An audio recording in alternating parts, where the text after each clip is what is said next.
आज था हमारे घर में शिव चर्चा। शिव चर्चा का मिनी ब्लॉग मैंने ऑलरेडी अपलोड कर दिया है। फिर मैं सैलून गई, सैलून में मेरी एक क्यूट सी क्लाइंट से मिली।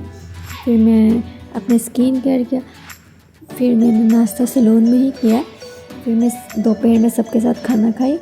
खाना खाने के बाद वापस मैं घर गई, तो घर जाके मैंने देखा शिव चर्चा का तैयारी करने शिव चर्चा का तैयारी में एक आंटी ऑलरेडी लगी हुई थी, तो मैंने थोड़ा उनको हेल्प किया।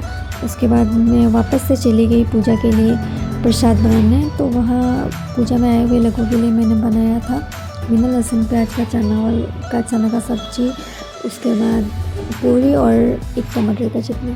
फिर थोड़ी देर में सब लोग आ गए थे। फिर हम लोग का शिव चर्चा स्टार्ट हो गया था। फिर मैं फिर से वापस से आई और तब तक शाम हो गए थे, तो मैंने सबके लिए चाय बनाया। तो एक चीनी वाला, एक बिना चीनी वाला। फिर मैं पूरियाँ बेल कर आरती के लिए गई, तो जाके देखा बहुत लोग लाइन में लगे हुए थे आरती के लिए।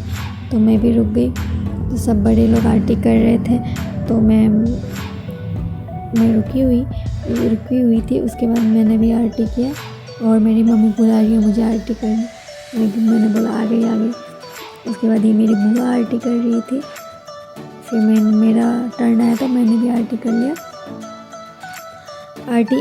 आरती करके मैं वापस से चली गई पूरियाँ तलने।